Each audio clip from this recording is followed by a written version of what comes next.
Hello students, अस्सलाम वालेकुम। आज का हमारा टॉपिक है एपी कम्प्लेक्सेस या इनको स्पोरोजोन्स भी कहा जाता है। ये आज का हमारा एनिमल लाइफ प्रोटेस्ट में तीसरा टॉपिक है और इनको स्पोरोजोन्स इसलिए कहा जाता है कि ये स्पोर बनाने वाले एनिमल की तरह प्रोटेस्ट होते हैं, इसलिए स्पोरोजोन्स कहलाते हैं। यानी ये स्पोर फार्मिंग पैरासाइट्स होते हैं एनिमल्स की। ये पैरासिटिज्म में अपनी ज़िंदगी गुजारते हैं और स्पोर बनाते हैं। इसके अलावा इनको एपी कम्प्लेक्सेस क्यों कहते हैं, तो इसका जवाब ये है कि इनकी जो बॉडी होती है उस बॉडी की एक तरफ फेब्रिल्स होते हैं, फाइबर्स होते हैं, माइक्रोट्यूब्यूल्स, वीक्यूल्स और दूसरे ऑर्गेनेलिस ऑफ सेल होते हैं और ये सब मिलकर एक कम्प्लेक्स बनाते हैं, यानी बॉडी की एक तरफ एक कम्प्लेक्स बनाते हैं।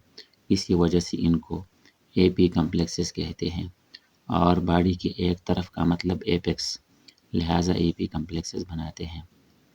इनकी एग्जांपल मलेरियल पैरासाइट हैं, एमपी से हम रिप्रेजेंट करते हैं मुख्तसर, और ये प्लाज्मोडियम होता है। मलेरियल पैरासाइट वो पैरासाइट जिसकी वजह से मलेरिया काज होती है उसको प्लाज्मोडियम कहा जाता है। और ये फीमेल एनाफिलीज जो मॉस्किटो होते हैं उसकी वजह से एक पर्सन से दूसरे पर्सन में ये कैरी होती हैं, लिहाजा इसका कैरियर ये मच्छर एनाफिलीज है। अब इसके लाइफ साइकिल को देखते हैं कि प्लाज्मोडियम अपना लाइफ साइकिल कैसे मुकम्मल करता है। तो इसके लाइफ साइकिल में दो जानदार होते हैं, एक मॉस्किटो होता है और दूसरा ह्यूमन होता है। ह्यूमन प्लाज्मोडियम का प्राइमरी होस्ट होता है जबकि मॉस्किटो सेकेंडरी होस्ट होता है।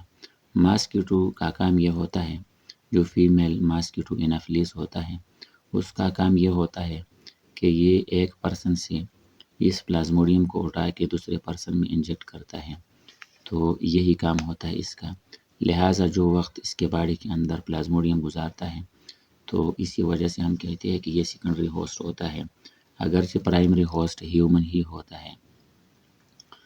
लाइफ साइकिल यहाँ से शुरू करेंगे। स्पोरोजाइट सबसे पहले आप कंसिडर करें कि जो फीमेल मॉस्किटो एनाफिलीज होती हैं उसके सलाइवरी ग्लैंड में स्पोरोजाइट्स होते हैं।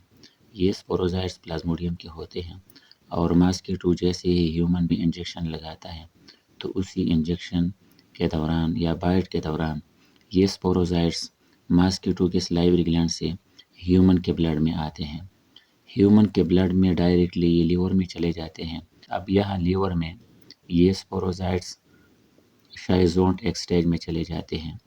शाइज़ोंट वो स्टेज होता है जो शाइज़ोगोनी के ज़रिए शाइज़ोंट बन जाते हैं और यहाँ पर बहुत सारे न्यूक्लियाई सेल के अंदर बन जाते हैं और उसके बाद जब इनसे मेरोजाइट बनेंगे तो हर न्यूक्लियस अपने इर्द गिर्द साइटोप्लाज्म लेके बहुत सारे मेरोजाइट बनेंगे। फिर ये मेरोजाइट आगे ब्लड स्ट्रीम में लीवर से रिलीज हो जाएंगे। जैसे ही मेरोजाइट ब्लड स्ट्रीम में आएंगे तो ये ब्लड स्ट्रीम में रेड ब्लड सेल्स को इन्वेड करेंगे, उन पर अटैक करेंगे, उनमें एंटर हो जाएंगे और फिर वहाँ से ये ट्रोपोजाइट स्टेज में चले जाएंगे, यानी आरबीसी के अंदर आरबीसी में जो हीमोग्लोबिन होता है उसको खाना शुरू करेंगे।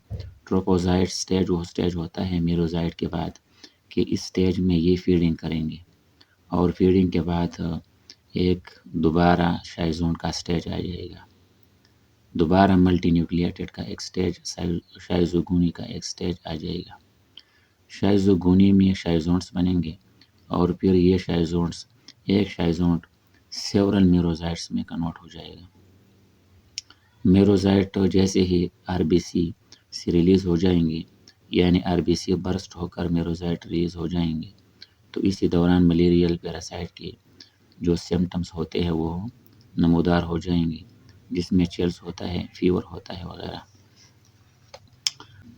अब ये रेड ब्लड सेल जब बर्स्ट होकर ये मेरोजाइट रिलीज़ हो जाएंगे तो इन मेरोजाइट्स में कुछ गेमीट्स में कन्वर्ट हो जाएंगे, यानी मेल फीमेल गेमीट्स में ये कन्वर्ट हो जाएंगे। तो उसी दौरान अगर एक मॉस्किटो ह्यूमन को बाइट करे तो बाइट के दौरान یہ گیمیٹس اس کے باڈی میں اس کے گٹ میں چلے جائیں گے. یہ ماسکیٹو کے گٹ میں جا کر وہاں پر یہ میل اور فیمیل جو گیمیٹس ہوتے ہیں یہ آپس میں فیوز ہو کر زائگوٹ بہت سارے بنیں گے. یہ زائگوٹ پھر ایک کور سٹیج میں چلے جائیں گے، اوکائنیٹ سٹیج جس کو کہتے ہیں، اور یہ ایک موٹائل سٹیج ہوتا ہے، یعنی یہ موومنٹ کرنے والے زائگوٹ کے بعد کا ایک سٹیج ہوتا ہے. اس موٹائل اوکائنیٹ سٹیج کے بعد اوسسٹ بنے گا، یہ نان موٹائل سٹیج ہوتا ہے، اور اس اوسسٹ سے پھر آگے یہ برسٹ ہو کر بہت سارے سپوروزائٹ ریلیز ہو کر سلائیوری گلینڈ میں موجود ہوں گے، اور یہ ماسکیٹو جب دوبارہ کسی ایک اور پرسن کو بائٹ کرے گا تو ایک نیا سائیکل سٹارٹ ہو جائے گا. تو یہ تھا پلازموڈیم کا کمپلیٹ لائف سائیکل. اس میں مختصراً آپ کو اگر کوئی کمپلیکیشن ہو تو سمپلی آپ اس کو اسی طرح سے آؤٹ لائن کر کے یاد کر سکتے ہیں کہ سپوروزائٹس ہوتے ہیں ماسکیٹو کے سلائیوری گلینڈ میں، پھر یہ لیور میں چلے آتے ہیں، لیور سے میروزائٹ ریلیز ہو جاتے ہیں، اور میروزائٹ بلڈ سٹریم میں آتے ہیں. ہیومن کے بلڈ سٹریم میں یہ ملٹیپلائی ہو کر ان سٹیجز سے گزر کر دوبارہ میروزائٹ ریلیز ہو جائیں گے، اور ملیریا کے سمٹم بھی اپیئر ہو جائیں گے. یہ میروزائٹ جو آر بی سی کے برسٹ ہونے کے بعد ریلیز ہوئی تھی ان میں کچھ ایسے ہوتے ہیں جو کہ گیمیٹس بنتے ہیں، اور وہ گیمیٹ پھر ماسکیٹو کے باڈی میں بائٹ کے ذریعے چلے جاتے ہیں، پھر وہاں پر یہ اس کے باڈی کے اندر ماسکیٹو کے باڈی کے اندر یہ فرٹیلائز ہو کر یہ آپس میں فیوز ہو کر زائگوٹ پھر اوکائنیٹ اور دوبارہ اس کے سلائیوری گلینڈ میں وہاں سے ہوتے ہوئے سپوروزائٹ بن جائیں گے، اور یہ سپوروزائٹ دوبارہ کسی دوسرے پرسن میں انجیکٹ کر کے ملیریا اس میں ٹرانسفر ہو جائے گی، یا پلازموڈیم کا جو پیراسائٹ ہے اس کے باڈی میں ٹرانسفر ہو جائے گی. تو یہ تھا life cycle of plasmodium. Okay, thank you.